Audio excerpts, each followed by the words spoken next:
او دا رښتیا دي زه یې پېژنم ما نه پېژني، او دا رښتیا دي زه یې پېژنم ما نه پېژني. الله دې وکړي چې مونږ دواړه یو بل وپېژنو، خو زه یریږم لکه څنګه چې زه پېژنم، خو زه یریږم لکه څنګه چې زه پېژنم، هسې نه مرګ راشي او ما داسې ونه پېژني. ډېرو ګرانو خوږو قدرمنو السلام علیکم. غږ دا وخت تاسو اورېده سنو اف ام ریډیو نیټورک 89.4 او 96 نه پروګرام لفظونو کې عکسونه او زه ستاسو کوربه شاهد علي شاهد په دغه پروګرام کې تاسو ته وړاندې کوم نیکې هیلې، احترامات، درانه او پښتانه سلامونه. باوري یم چې تېره هفته به ښه تېره شوې وي، د روغ صحت سره به تېره شوې وي، د ډېرو خوشحالو سره به تېره شوې وي، او ستاسو د را روان وخت دپاره او د موجوده وخت دپاره هم دعاګو یم او امید هم ساتم چې انشاءالله الله به داسې سخت مشکل حالات نه راولي. بیا هم مونږ به ستاسو سره یو، په هر حال کې به در سره یو، ستاسو په هر خوشحالۍ کې به هم تاسو سره ترڅنګ یو، ستاسو په هر خفګان کې هم د تاسو سره یو.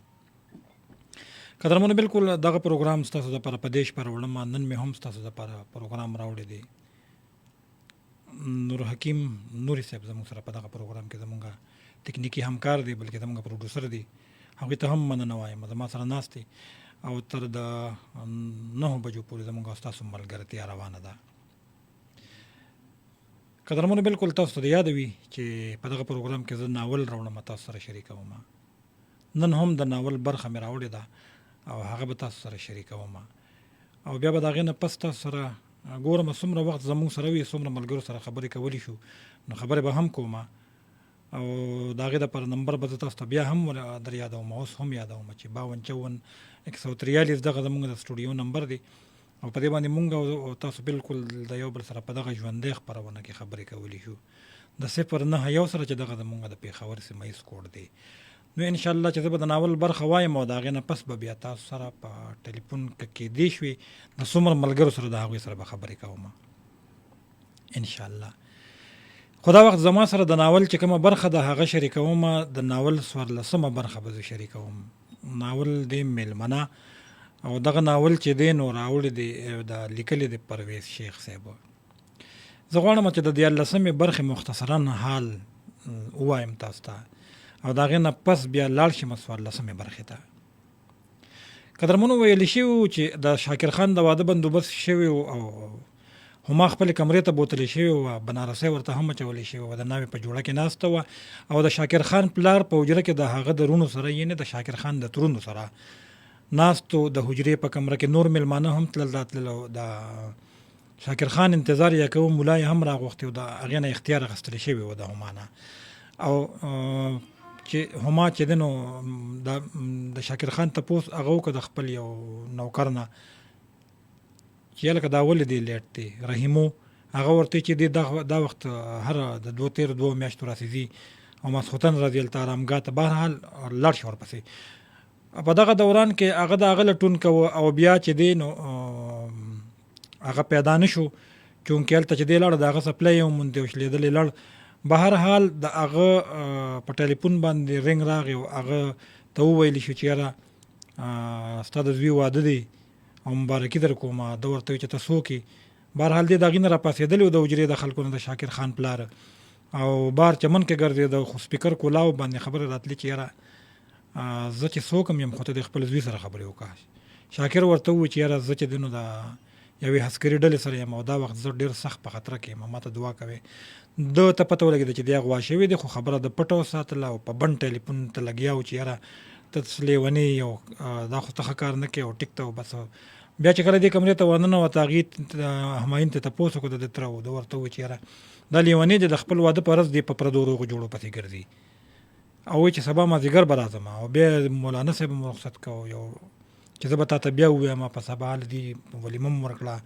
2 شپې چې دی نو هما په انتظار کې وه چې شاکر خان به کور ته راشي، خو په 2مه شپه چې هم رانغی نو هغه بیا هغه خپل کپړې لرې کړې د ناویتوب هغه عام کپړې واچولې کالي مالي یې لرې کړل. دی ووایي سوچ یې کوو چېرې ګنې زما نه خفه دي او په دې واده خوشحاله نه دی، په دې وجه کور ته نه راځي. دا شکوک و شبهات. به هر حال د هغه د مرګ خبر هم راغی، د هغه د پلار په ټلیفون چې د هغه مور ریسیو کو او هغې د اورېدو سره د هغه د پلار سترګې ورغلې وې او هغې په مسله دعا غوښته چې رنګ ریسیو که هغې او هغې څه خبره واورېده نو هغې چغه کړه او د چغې سره بیا د هغه هم سترګې وغړېده. هما او دې چې راغلل نو هغه پرته وه چې دې هما وویل چې یاره دا ټچ چل په دې موبایل کې دی، دا خبرې ما کړې وې تېر ځله او موبایل ته دې لاس کړ نو دا دې هم چغې کړې. اسپتال ته د رسېدو سره دې چې دی نو هما په آی سی یو کې داخله کړه او د مور هغه اکسپایر شو، وفات شو. هغې راولېږله په هغې څادر خور کړی شو. بیا په 4 ورځ پس چې دی نو دې ته د دې تپوس له هم څوک ورنه راغله او دې سره زرتاجه پاتې شو. 4 ورځ پس زاهد خان تپوس له ورغی او دې ډسچارج کړي و. دا هم چې دی نو هوش کې راغلی وه، ټیک شوي وه، دوايانې ورته لیکلې وې.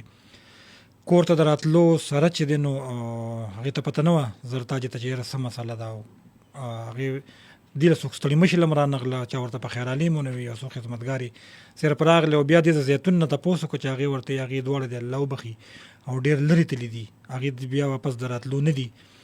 او بیا د هغې چې چغې کړې زاهد خان راغی ورته چې په مزه جاړه که هما به خبر شو نو قیامت به راشي. هما هم په دغه دوران کې راغله او ویې ویل چې یاره ولې د خانجي د تلو نه پس مشره بي بي مو پاتې شوه. ده ورته وویل چې زاهد خان چې ولې ته د خانجي د مرګ نه خبر یې؟ هغې وله جواب ورنه کړ. به هر حال ده ورته وویل چې ما ته افسوس دی. هغې ورته چې صرف افسوس و یاره هغې سره زه څه نشم کولی و مال یې هم دم کې را کړې ده. دې ورته د خپل ځان خیال ساته دننه تې کمرې ته روانه شو. به هر حال دې سره ډېر بد سلوک د هغوی په کور کې شروع شو. د خلکو بلکې حنا او بلکې هغې ویل چې یاره دا سپېره ده او د دې د وجې نه زمونږ ورور او مور دواړه وفات شو د دې د راتلو سره او په دغه خاندان کې دې ته ډېر سپک نظر کولی شو. 40 ښځې چې دی نو په دغه کور کې تېرې شوې خو دې سره چا په ښه سترګه په ښه ژبه په ښه اخلاقو خبرې نه کولې او بیا د هغې نه پس بیا دغه هم وشوه چې د دې 40 ورځې پس د هغه جامې راواغېستلې شوې او د شاکر خان او په کلي کې تقسیم شو، غریبانو له ورکړې شوې چې نه پکې دا راوغوښتې شوه نه د دې نه مشوره واخیستلې شوه. او هنا بلکیس دا خبره وکړه چې یاره دا سپېره دلته اوس څه ته ناسته ده، پکار ده چې دا خو ورکه شي دلته نه، د دې خو څه نکاح نه وه شوې، دا خو اوس میراث ته ناسته ده. او بلکیس دا خبره وکړه چې یاره دا چې دی نو دې خو د راتله سره زما خو دا شک ته چې د ما د رور په مرګ کې د دې لاس دی، ځکه چې دې زما د رور تصویر له دمکې ورکړی و، ویلی یې ورته چې I will kill you او که دې وجلی دی که نه خو د دې لاس پکې شته. به هر حال دې خبرې هغه ډېره زیاته بېهوشه کړه او ډب ډوبې کړه. بیا چې دی نو دغه لمحې هم تېرې شوې او مشر خان او هغې بیا چې وتې حنا او بلکیس نه هغې چې موږ به دې کور ته علي راځو چې دا هم شړلي نه خو مشر خان او زاهد خان داسې نه کوله. هغې د کور مشري دې له ورکړه، د حجرې مشري زاهد خان له ورکړه، خو دې مشري نه کوله ځکه چې د دې زړه مات و. بیا د هغې نه پس چې دی نو دا هم شوه چې زاهد خان دې ته ورو ورو د هغه نیت خرابېده او دا پې پوهېده او د هغه ډېر حرکتونه یې نوټ کړه. هغې به له ډالۍ راوړلې، دې به اخیستې خو د شاکر خان په مخه کله چې به موقع میلاو نه شو نو بیا به هغه د بالغ د لاندې هغه ډالۍ کېښودې. دا ډېره مایوسه شوې وه. یو پیره بیا به دې چې دی نو هما د مهوش او هغه سهیل دا بیا بوتلل ځان سره آرامګاه ته، دې ته هم ویلي خو دا به ورسره نه تله. بیا چې دی نو د کرکټ دپاره یې ورته ویلي نو کرکټ له ورسره لاړه بیا. خو به هر حال ورو ورو د هغې د زړه نه غم کمېده، په مخ یې مسکا راغله او بیا مسکا په خندا بدله شوه. د شاکر خان په ځای چې د هغه د ذهن نه وته زاهد خان ورو ورو ذهن ته راننوته چې به هر حال یو پیره هغه په خپله کمره کې وده وه یو شپه او ده ډېر په بد نیت د دې کمرې ته راننوته. هغه چې څه وکړل کم بد سلوک وشو او هغې ته ځان هم بچ کړ او ده یې زخمیم کړ. به هر حال ما په تیر کې ویلي و خو به هر حال تر دغې پورې زه راورسېدم چې بیا په د زاهد خان پلار ته هم پته ولګېده او زرتاج ته هم پته ولګېده چې یاره څه شوي دي. هغې هم ما ډېر په بد حال ولیده. زرتاج چې دی نو هغه ځان ته راته غاړه ایسته ورته یې وویل چې یاره ستا د ننګ نه او ستا د پښتو نه زار شمه. هغې ورته وویل چې یاره ما سره چې کوم سلوک وشو نو زما دا په وهم و ګمان کې هم نه و. تر دې ځایه پورې ما چې دی نو ویلي و د ناول 14مه برخه به د تاسو سره شریکوم چې څه کېږي او هما مخکې د هما سره څه کېږي.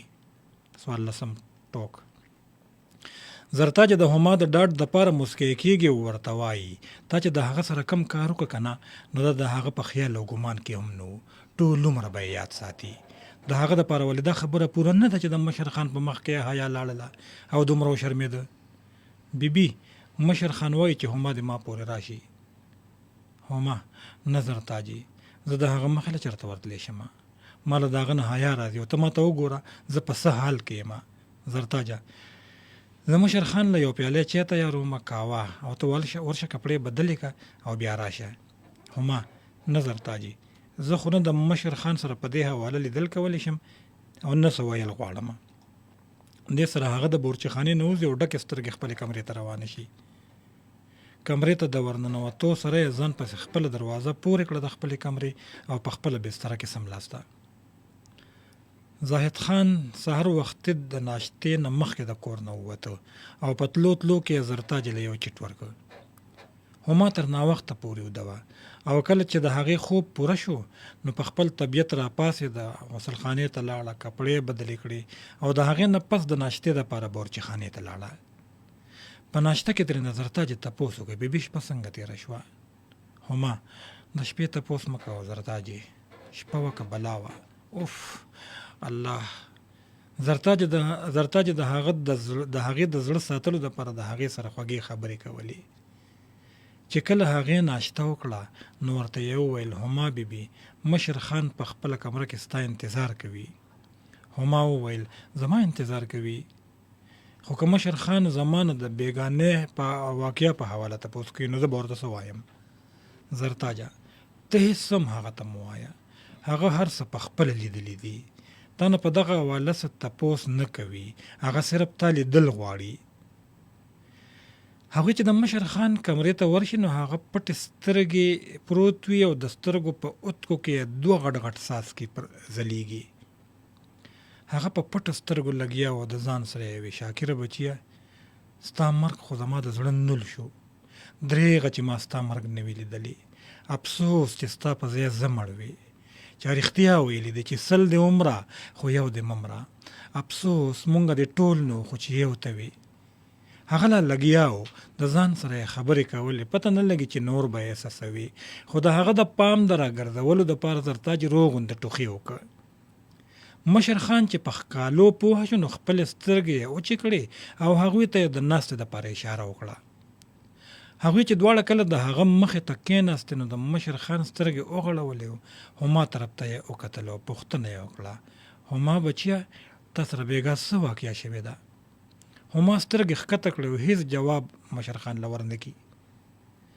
مشر خان څه شیبه نیمه د هغې د جواب انتظار وکړ، خو چې کله څه جواب میلاو نه شو ورته نو ویې ویل ما ته مخکې نه پته وه چې ته به زما په تپوس خاموشه پاتې کېږي، خو تپوس کول زما فرض و.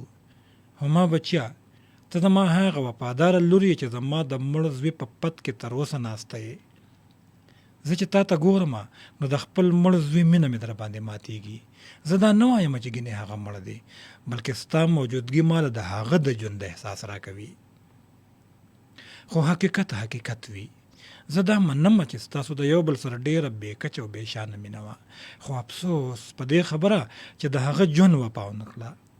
هغه درنه همیشه دپاره ډېر لرې لاړه او ته یې بیخي تنها پرېښودې. ته به دا تنهایي تر کومې پورې برداشت کوې بچیه؟ او هغه تر کومې پورې به د هغه په پت کې ناسته یې؟ مړو سره کلي نه کېږي زویه. زه دا نه غواړم چې ستا ټول ژوندون د تنهایۍ په ازغو او ستا ټوله زندګي د جدایۍ په سولۍ تېره شي. زه نه ستا د کونتون میږتون لیدی شم او نه په تا دا ظلم برداشت کولی شم او نه په دې زړو هډوکو ستا د عزت تحفظ کولی شم.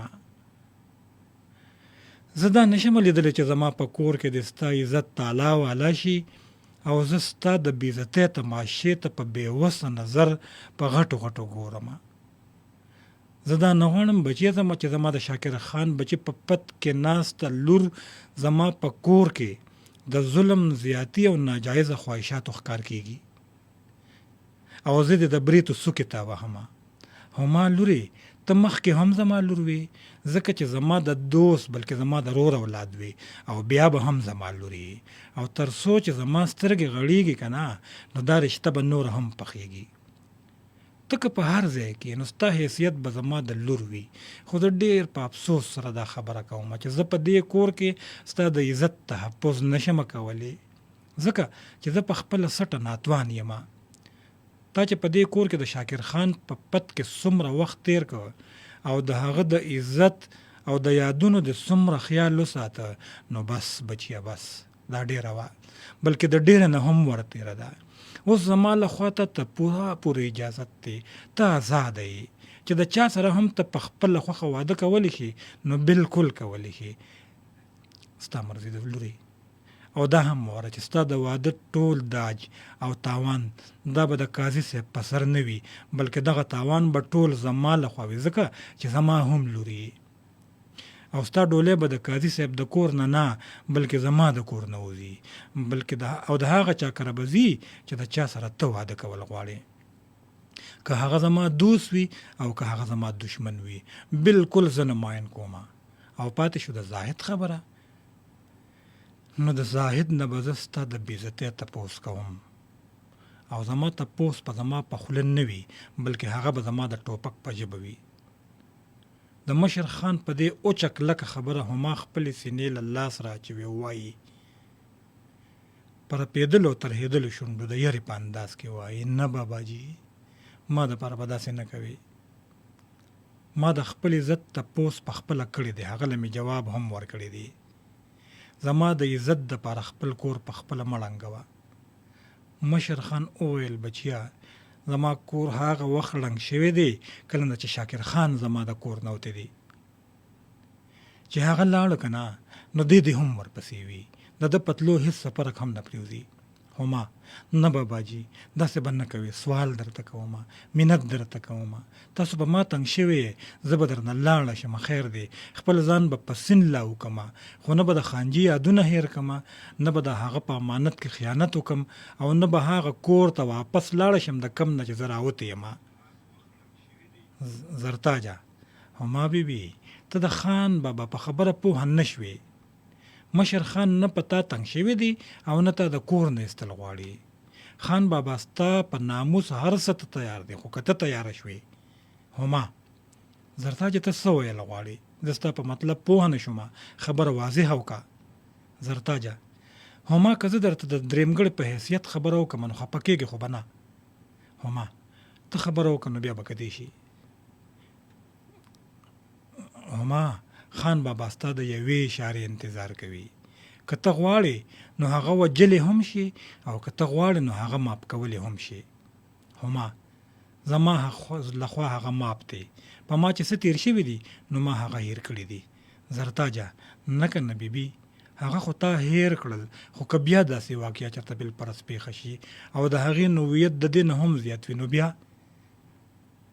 ګوره بیبي ته جینۍ یې، ښایسته یې، او ماشاءالله بلکې په ښایستو کې ښایسته یې، او هغه هم ښایسته دی او زلمی دی، او د خان بابا د کورنۍ واحد نارینه اولاد دی. چې ته هغه ماپ کولی شي نو بالفرض داسې نشي کېدی چې ستاسو د دواړو شرم او حیا په خپل ځای پاتې شي او تاسو دواړه شریکې حیات شي، واده مو شي. هما د غصې په انداز هغه سره واده؟ آیا زه یو داسې سړي سره واده وکم چې هغه د خپل مشر ورور د ناموس غلوي؟ زرتاجه هغه هم څوک پردی نه دی بیبي، د خانجي خپل زوی دی، بلکې د هغه خپله وینه ده. که ستاسو د دواړو کور په کور شي نو نه به تور شي او نه به پیغور شي، ستا مینه به په مینه او د هغه وینه به په وینه پاتې شي، یعنی ستاسو مینه او وینه به په خپل ځای پاتې شي. ګوره بیبي هغه نن سهار په خړه تللی دی، دا معلومه نه ده چې چېرته تللی دی، خو په تلو تلو کې یې ماله یو خط راکړی دی.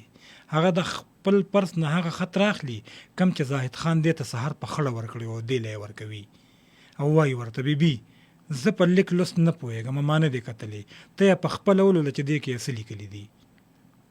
هغې چې خط وکتل نو ورته یې وویل چې دې کې لیکلي دي چې هما زما ده، زما به وي، زما ده او زما به وي.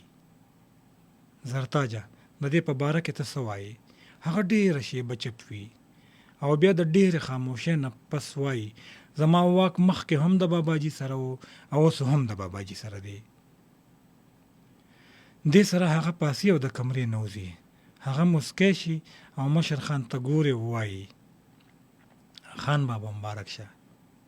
مشر خان خپلې اوښکې وچې کړي او وایي زرتاجه ته لورې لویه شه زرتاجې ستا دې مبارک شي. زرتاجه په مسکا مسکا د کمرې نه بهر وځي. زاهد خان ته پون کوي او مبارکي ورله ورکوي. د زاهد خان د واده تیاری شروع وه. هغه غوښتل چې د هغه واده ډېر په ساده طریقې سره وشي. په دې وجه هغه د واده کارډونه چاپ نه کړل، خو په خپلو ترونو او خویندو پسې په خپله وګرځېده او هغوی ته یې په ټاکلې شوې نیټه د راتلو بلنه ورکړه. په کلي کې چې د هغه د واده ګنګوسۍ خوره شوله، نو د هغه زمیندارانو، کسبګرو او عامو خلکو غوښتل چې د شاکر خان د واده پاتې خوشحالۍ په دې کې وکړي. په دغه غرض هغوی د ټنګ ټکور پروګرام جوړول غوښتل، خو مشر خان هغوی په سختۍ سره منع کړه. په کور کې هم د جنکو په ټنګ ټکور پابندي ولګېده او په کور کې یو زاهد خان خوشحاله و، ځکه چې د هغه ارمان نه بلکې ضد پوره شو، او بله زرتاجه خوشحاله وه ځکه چې د هغوی د کور حیا په کور پاتې شوه. کله نه چې مشر خان د زاهد خان د واده نیټه ایښې وه، نو د هغې ورځې نه د هغه اوښکې نه وچېدې. دغه حال د هما هم و. هغې به د شاکر خان تصویر ته کتل او په جړا جړا کې به یوه خبره یادوله. د واده په شپه چې کله د هما کمرې ته زرتاجه ورغله او هغې له نکریزې پورې کولې، نو هما د نکریزې د لګولو نه انکار وکړ. د هغې د زړه ورغلې پرهرونه بیا تازه شو. په تصویر کې د شاکر خان په مخ خوره ور مسکا هغې ته داسې ښکارېده لکه چې هغه د هغې په بې وفایۍ پورې خاندي.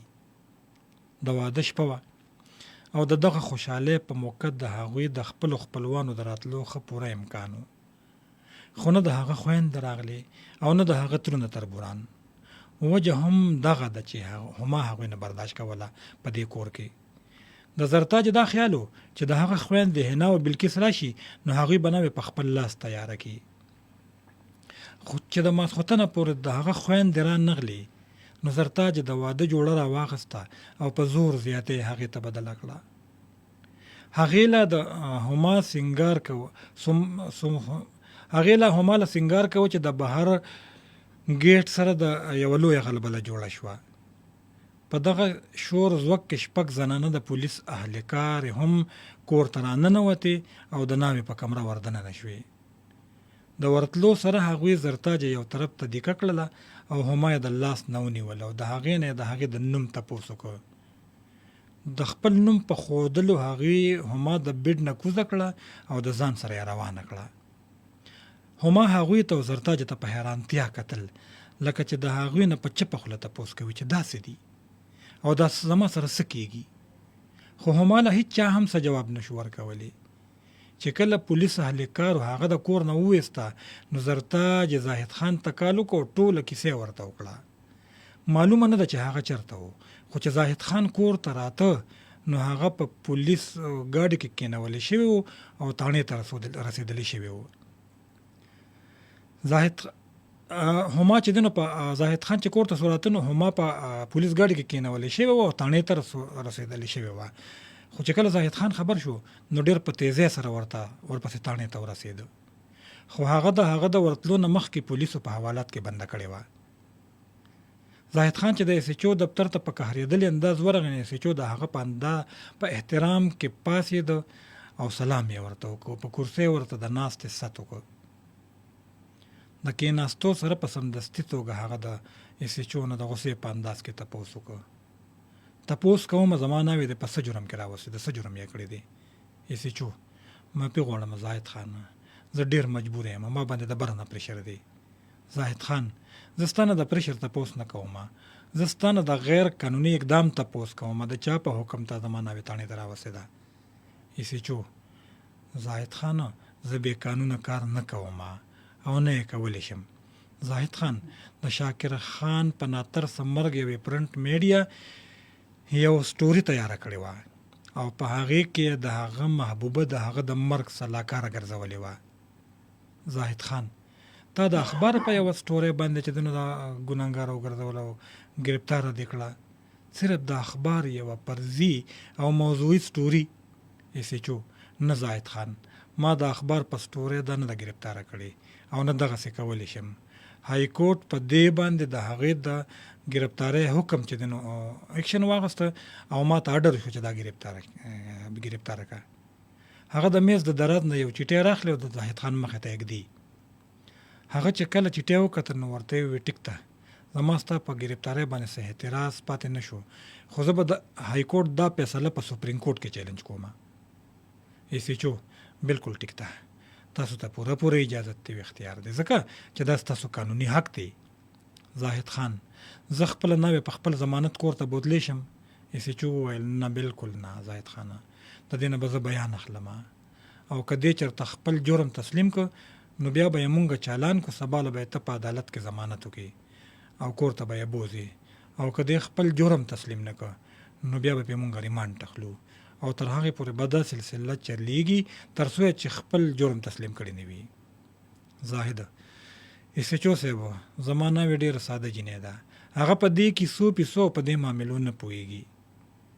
که د دې نه بیان زما په موجودګۍ کې واخیستل شي نو ډېره به ښه وي.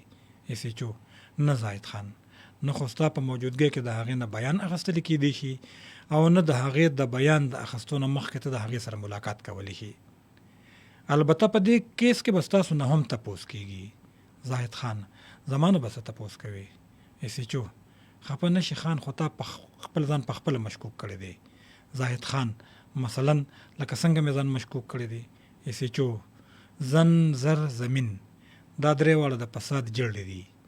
د شاکر خان کونډه بیبي زن یعنې دغه ستا شوه، د هغه ټول دولت هم ستا شو، د هغه ټوله ځمکه هم ستا شوه. آیا داسې نه ده؟ زاهد خان ایسچو زاهد خان ایسچو صاحب دا دې هم تاسو ته پته وي چې د هغه بیبي زما روندار ده او زه نه غواړم چې د هغه د شهادت نه پس هغه د ټول عمر په کونتون کې تیر کړي او پاتې شوه د زرو د زمین خبره، نو په هغې کې زما هېڅ نشته، ځکه چې مشر خان لا ژوندی دی او هغه چې ژوندی وي نو د ټول هر څه مالک هغه دی. ایسچو دا ټول تپوسونه به ستا نه کېږي، خو چې مخکې د بیبي نه انټروګیشن وکړو او د هغې بیان مکمل کړو نو تاسو به بیا خبرې کوو. زاهد خان لږ په سوچ خبرې کوه، هسې نه چې بیا وروسته په خپله خبره ستومانه یې. ته د مشر خان زوی زاهد خان سره خبرې کوې ښه؟ ایسچو ما ته پته ده خانجي چې زه د مشر خان زوی زاهد خان سره خبرې کوم، خو د قانون نه هیڅوک هم بالاتر نه دي. اوس تا خوښه ده چې ته زمونږ سره په حوالات کې شپه کوې او که نه په ذاتي ضمانت د یو شپې دپاره کور ته تلل غواړې. زاهد خان زه د های کورټ دا فیصله نه منم، دا به سپریم کورټ کې چیلنج کوم، زه درنه لاړم. ایسچو ټیک ده اوس لاړ شه، خو که مونږ ته کله هم ستا ضرورت پیښ شو که نه نو پروا مه کوه، مونږ به سلام له کور ته درځو. زاهد خان هغه له هېڅ جواب ورنه کړ، په ډېره غوسه د هغه د دفتر نه ووته، په ګاډي کې کېناسته او کور ته لاړه. د هغه د تلو نه پس هما د حوالات نه راوویستلی شوه او د ایسچو دفتر ته راوستی شوه. هغه د واده په سره جوړه کې ملبوسه وه او بنارسۍ یې په سر وه. ایسچو چې کله هغې ته وکتل نو د ځان سره یې غلې غونته ووی زاهد خان ته ګناه نشته، په دې حسن خو هر څوک د سر نه تېرېدی شي. بیا ورته وویل بیبي دغه کرسۍ کې کېنه. هغه چې په کرسۍ کې کېناسته نو ایسچو ورته یو ځل بیا وکتل او یې ویل بیبي ستا نن د واده اولنۍ شپه ده او ستا په زړه به هم ډېر ارمانونه وو، خو زه ډېر افسوس کوم ځکه چې زمونږ د جون هم ډېر څه مجبورۍ وي او د قانون نه مجبورۍ وي چې خفه نه شي بیبي. په تا د شاکر خان د قتل شک دی بلکې الزام دی در باندې. مونږ به ستا نه په دغه سلسله کې تپوسونه کوو او ځان به درنه پوهیو، بیان به درنه اخلو. که چېرته ته مونږ ته د شاکر خان د قتل په منصوبه باندې چې کومې منصوبې د هغه د قتل مطابق شوي دي، د هغه متعلق د قتل چې کومې منصوبې شوي دي، که ته په هغې کې زمونږ ته څه انکشافات وکړې نو په تا باندې هیڅ نقصان به تا ته نه رارسي، څه ظلم در باندې نشته. مونږ به ستا بیان ریکارډ کو، چالان به دې کو، عدالت کې به دې سبا پیش کو او که ته منکره شوې چېرته نو مونږ له ستا د داده کېدو چل راځي. مونږ ته پته ده چې شاکر خان تا په خپله نه دی وجلې او نه ته دغسې کولی شي، خدا راته ووایه چې ستا سلاکار څوک دی. هما جاړي او په جړه جړه کې وایي سچو صاحب که زه تاسو ته دا ووایم چې د شاکر خان قتل نه ما کړی دی او نه د هغه د قتل د شریکدار نه زه خبر یم او نه راته د هغه دشمنان او قتل کوونکي معلوم دي، نو ته به زما په خبره یقین وکړې؟ سچو نه، چرې هم نه، بلکې تر هغې پورې به مونږ تا سره لګیا یو، که زور وي او که وهل وي او که ټکول وي او که سوال وي او که منت وي، چې تر کومې پورې مو ته دادا کړی نه وي او خپله دادا کېدل خو څه کې چې ځان سره د خپل سلاکار نه ایښودلې. هما او که زه ستا د وهلو ټکولو د بېعزتۍ نه بغیر یو داسې جرم تسلیم کم چې نه مې کړی دی او نه ترې خبر یم، نو بیا سچو بیبي ټیک ده، بس چې ته خپل جرم تسلیم کړي نو مونږ به تا چالان کو، عدالت ته به دې ولیږو، هغوی به د جیل ته کړي، بیا به مقدمه چلیږي او یو وخت کې به بیا څه فیصله وشي، بس کتې به شي چې بیا څه فیصله کېږي. هما چې زه د قتل دا جرم تسلیم کړم نو زما سزا به څه وي؟ سچو بیبي هغه د عدالت او د وکیلانو کار دی، زمونږ د هغې سره څه واسطه نشته. هما نه صاحب هسې تپوس کومه سچو عمري کېده او د عمر تېرېدل سوي چې په ځان پوهېږي نو سزا به ختموي. هما سزای موت ولې نه؟ سچو یاره په سزای موت او بالخصوص د ښځو په سزای موت په دې باندې په بین الاقوامي سطح باندې پابندي ده. هما بیا خو نه شوه صاحبه، دا هغه اعتراف په جرم څه پیدا چې سزای موت ته سزا میلاو نه شي. سچو ښه نو ته خپل جرم تسلیموي؟ هما جرم که هر چا کړی دی خو زه په خپل سر اخلمه. سچو تا سره شریک جرم څوک و؟ هما ستاسو په خیال څوک کېدی شي؟ سچو ستا سرتاج یعنی زاهد خان. هما دغه تپوس د هغه نه وکړې. د دې مختصر بیان نه پولیس لوی بیان جوړ کړ، هغه ټول ولیکلی شو او د هغې دستخط یې پرې واخیسته. په سبا چې هغه چالان شوه نو په عدالت کې هغې د خپل جرم تصدیق وکړ او جیل ته ولېږلی شوه. زاهد خان چې په لومبۍ شپه په هغې پسې تاڼې ته تللی و نو د هغې نه پس بیا هغه نه د هغې ملاقات له جیل ته لاړه او نه د هغې پیشۍ له لاړه. په اصل کې هغه ته خپله مسله پیښه شوې وه او هغه دا چې د هغه د ګنو په لس جربه وڼ باندې چا حمله وکړه. ټول پسرلی یې ورله شپه په شپه سورې به او سې ورله په ټیکټر باندې کوتره کوه. سهار چې د هغه زمیندار پټي ته لاړل او خپل کوتره شوی فصل ته یې وکتل نو د ډېره قهره په ژړا شو، په ژړا ژړا هغه له لاړل او ټوله خبره یې ورته وکړه. هغه د تاڼې د سچو په نوم یو خط ورکړ او ورته یې وویل چې دا خط د تاڼې سچو له یوسې، هغه به ستاسو راپورټ ولیکي او چې غل پیدا شي نو بیا به ورسره ګورو. هغه زمیندار چې کله خط یوړو سچو ته یې په حواله کړ، سچو ورته وویل زاهد خان ته ووایه چې په خپله راشي، ګپ په هم ولګو او راپورټ په هم ولیکو. زمیندار چې هغه ته د سچو د خولې ټوله خبره وکړه نو هغه زمیندار رخصت که او په خپله یې تاڼې ته تلل وغوښتل چې د هغه د یو همدرد پولیس اهلکار لخوا د هغه په موبایل هغه ته وویلی شو چې تاڼو ته د راتلو نه مخکې ضمانت قبل گرفتاری وکړه، ته د شاکر خان د مرګ په شوبه کې گرفتاری دی هم شي، د هغې ضمانت وکړه. زاهد خان چې دا خبره واورېده نو د خپو نه یې ځمکه وتښتېده. یوه شیبه دم ختلی ولاړو او بیا کور ته روان شو. هغه په څو اړخه ووهلی شو، یو خو د هغه د څنګ نه د هغه ناوې جیل ته لاړه، بل خو د هغه ځمکه ناجایزه طریقې سره ووهلی شوه او درېیمه دا چې د شاکر خان د قتل شوبه پې پخه شوه او څلورمه دا چې په کور او کلي کې یې هېڅ عزت پاتې نه شو او د کلي د خندا شو، تر دې چې خپل موبایل یې بند کړ، نه یې چاته کال کوه او نه یې د چا کال اخیسته او یو څو ورځې پس غیب شو.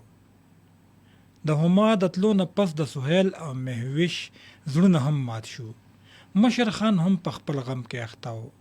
زرتاجي او نور خدمتګار هم د مشر خان د کور په بېعزتۍ او رسوایۍ ډېرې خپوي او د هغوی سبق ته د هیڅ چا هم خیال نو د هما د مهوش او د سهیل.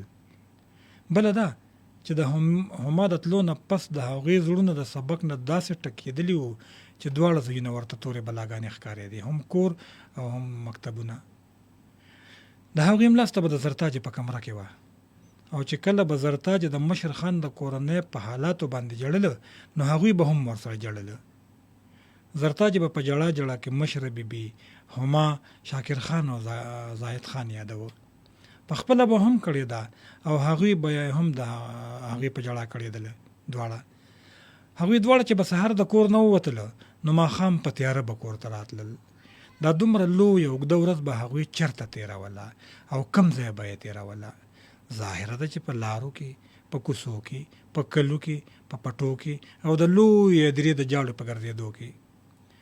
ډاکټر لایبه چې کله د شاکر خان د مرګ نه خبر شوه، نو هغې دا موقع غنیمت وګڼله او د هغې د دعا په غرض د هغوی کور ته تلل غوښتل، او دی ویل چې د شاکر خان دعا به هم وشي او د خپلې لور سره به مې ملاقات هم وشي. هغه چې د مشر خان کور ته ورغله، نو په هغه کور کې مکمله خاموشي وه. زرتاج د هغې سره ستړي مشي وکړو، د چایو ست یې هم ورته وکړو، خو هغې د هر څه نه بیخي انکار وکړه. هغه لا ناسته وه چې چېرته د بهر نه سهیل او مهوش دواړه کور ته راغلله. هغې چې مهوش ولیدله، نو داسې ورته محسوسه شوه لکه چې د هغې د خزان ځپلي زړه په باغ باندې د سپرلي چپې راغلې. د ډاکټر لایبې په مخ یوه رڼا خوره شوه، او په دغه رڼا کې هغې ته د مهوش د حال او ماضي ټولې دریچې کولاو شوې. د راتلو نه پس هغوی دواړه په کور کې یو طرف ته کېناستل او د خپلو جولو نه یې کچه بیرې واړولې، او په خپلو کې یو بل سره د هغه بیرو تقسیم کوه. ډاکټر لایبې ورته د لرې نه په موسکا کتل، خو هغوی د بیرو په تقسیمولو کې داسې مشغول وو چې هغوی ته یې بالکل خیال نه و. ډاکټر لایبې ډېره شیبه هغوی ته کتل چې د هغوی مشغولتیا اوږده شوه، نو په اوچت اواز یې اواز وکړ: مهوش مای ډیر، مهوش چې کله دا اواز واورېد، نو تردده شوه او په اواز پسې یې ګیر چاپېره وکتل، خو چې کله یې په ډاکټر لایبه نظر پرېوته او ویې لیده، نو ټولې بیرې یې سهیل ته پرېښودې او هغې له یې رامنډه کړه. د هغې غېږې ته یې ځان ورسوه او په چغو چغو جړېده.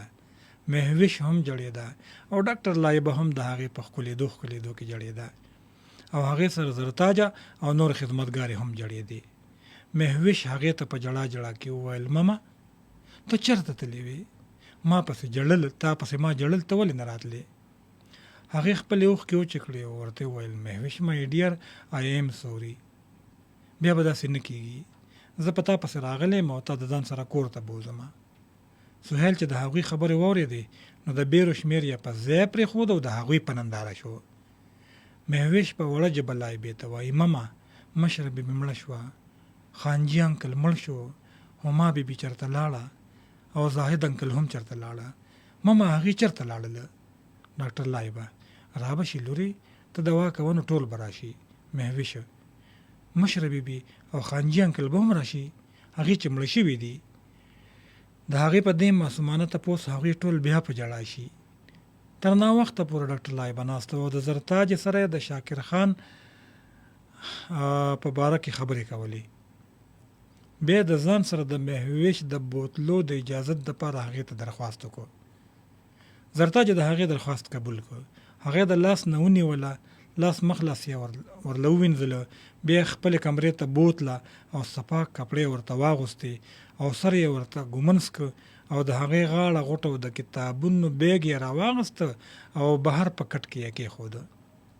سهیل هغې ته ډېره شیبه کتل، په خپل خیال کې ډېر لرې تللی و.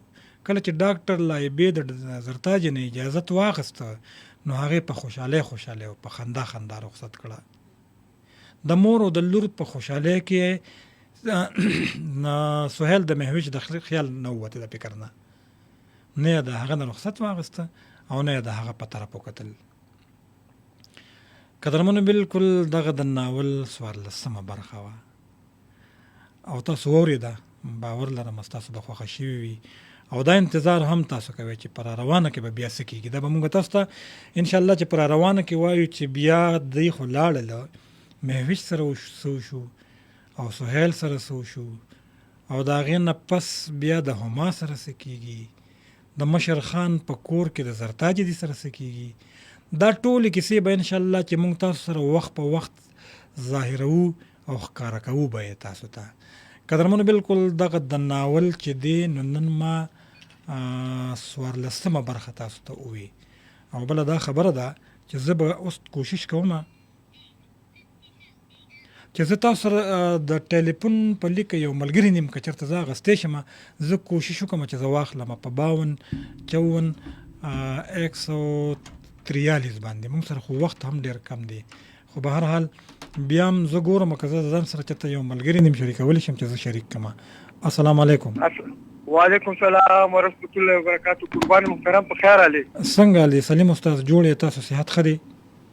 قدردان شي عباسي او ناول دم ډېر خوند کو نیم خو واورېدو ځکه چې جمع وخت صحیح او اخري کې ډېر خوند هم را پرې خو ولا زم دغه سي آباد وخاله. صحیح سلیم استاد سبا ارزو کوم کې بنه ځای کوم او ټیک ته د درې شیرونو را سره شریک صحیح ده. مننه. دې دسترګو مې ورکیږي دې دسترګو مې ورکیږي ګزې بلې مې ټکی د هجران په تور شپه کې د هجران په تور شپه کې ستوري ما سره ژړي او د تیرا وږمې خورې شوې د تیرا وږمې خورې شوې د خیبر درخندي ډېر ښه دی. مننه. او د امید په هره څانګه د امید په هره څانګه وته ګوره چې غوړي ډېر ښه. مننه. او عرض ده چې د قدرت په نظارو کې د قدرت په نظارو کې سلیم تا غوندي څنګه. ډېره مننه سلیم استاد. ډېره مننه. ډېر قدردان. کور دی ودان. قدرمنو بالکل ګورم یو ملګری نیم بلم چا سره خبرې وکړو 52 143 091 دغه د موږ سیمه کو. السلام علیکم. وعلیکم السلام. څنګه له مختصر خبره بل سره کوي خاصه چې وخت بیخي نشته. ښه صحیح پر هدر وره دا رابو شو د شمس زما شم دی غزل نه غزل خو نه شریکوه د ناول په حواله څه خبره کولای شي یا څه خبره ځکه چې وخت نشته شیرونه نه شریکونه. ناول خو داسې و چې بس په دې خو کالرانو د کالرانو صفتونه کړي خو دا چې بس دا زه به ته وایم دې کې خو دا ویلو څه شته نه چې انسان فرحت صاحب وستا आवाज زمانه کټ کیږي بخنه غواړم आवाज بالکل کټ کېده ماته د आवाज صحیح نه راته. نور حکیم صاحب ستا په आवाज پویږي د سرته ته بار وخیجه خو بهر حال پاغي وخت لګید چې موږ ته بار وخیجه بل ملګری ګورم چې څوک به را سره یو ملګری. السلام علیکم. وعلیکم السلام. څنګه یې شکر الحمدلله. څوک خبر کوي جی؟ اسلام خبره کوم مته څوک؟ اسلام ورور په پروګرام کې په خیر علي مې مدرته. هلو دا ولې ستا ته आवाज نه راځي؟ आवाज خو راځي ستا ډېر صفا په خیر علي مې مدرته. خدای دې مرشه ته خیر. شکر الحمدلله. صحیح سره شریکې د پروګرام په حواله څه ویل غواړي؟ پروګرام دې واورېده؟ پروګرام خو ډېر ښه پروګرام دی او بس دا پروګرام نوم ډېر خوښ دی او وخت اولو صحیح او بس سلامونه درته وایو تاسو سره وخت هم کم دی بیا به سره ملو شو ان شاء الله. السلام علیکم. ټیک شو. مهرباني کور دی ودان. زما په خیال چې موږ بدن سره ملګری نور غستې شو کنه شو غستې یو ملګری به بلم واخلو خیر دی 52 143. السلام علیکم. وعلیکم السلام. صاحب سلامونه قبول کړم. ډیر مننه الله دې خوشاله کا. خپل نوم واخلو. انور خان در ادم خیل نه. انور خان در ادم خیل نه په پروګرام کې په خیر علي ومد. کیسه خو مې ټوله دغه واورېدې خو په دې کې عجیبه غوندې خبره زما راغله چې د خپل زړه نه جی چې ما دې غاړه په دغومره غټ حرکت کې خوا بیا دغه جیل هم لاړه وروسته خو بیا پته لګي لکه دا یو ځای پکې ډېر نازک راغی چې مثال ما دې په یکدم زړه څنګه فیصله وکړه هغې ته نورې مسلې هم پېښېدې بیا که هغې دا فیصله نه کوله او بیا د هغې چې دنو د هغې به بیا هغې ته به چې دنو ډېرې مسلې جوړې دي په دغه وجه هغې چې دنو دا فیصله وکړه او دا فیصله به د هغې دپاره د خیر شي لیکوال چې دنو چې یو سید لیکي دا خو چې دنو د یو لیکوال ذهن دی که نه خیال دی مخکې تاسو ګورئ انشاءالله تاسو ته به پته لګي چې څه کېږي انشاءالله نور هر یو کیس زاورم خو دې کې مې بالکل زړه الټا کړه که نه نه ټیک دا داسې وي او دا خوند هم داسې کوي که نه چې دا ناول کله یو طرف ته ځي او کله بل طرف ته ځکه تاسو ته مخکې ویم نو بیا سسپنس ماتېږي پرېږدی چې دغه شان او زه نه وایم چې څه کېږي مخکې که نه او ان شاء الله چې تاسو ته خیر دې پته ولګي راتلونکي. ډیره مننه. او نور چې د کم باب رانه بیا هم پوښتنه کوي نو را سره دغه شته دی خو دې کې بیخي بس داسې ودرېدم که نه. ټیک الله دې ماشاءالله دې ماشاءالله. ډیره مننه. الله دې خوشحاله کا قدرمن شي قدرمن. بالکل دا امید داسې چې لیکوال کله ولیکي د یو څه لیکي یو کیسه لیکي یو ناول لیکي یو افسانه لیکي یو نظم لیکي هغه سره د هغې پلاټ یا هغه مخکې نه هغې خاکه په ذهن کې تیاره کړي هغه د لفظونو جامې ورته ور واغوستی ډېر خوندور هغه په هغې پوهېږي. نو ما زه وایم چې انشاءالله چې د دې سسپنس چې دی هغه کلیمکس چې ورته وي تر د اخره پورې هغه برقرار ساتلی دی نه دی مات شوي او مونږ یې هم نه ماتو ځکه چې د پرویز شیخ صاحب خواري مونږ اوبو ته نه غورځو تاسو ته په خپله وخت سره ښکاره کېږي چې ناول کم طرف ته ځي څه کېږي کله خبره یو طرف ته ځي او کله بل طرف ته خو اخره کې هم د کلیمکس په کلیمکس دی.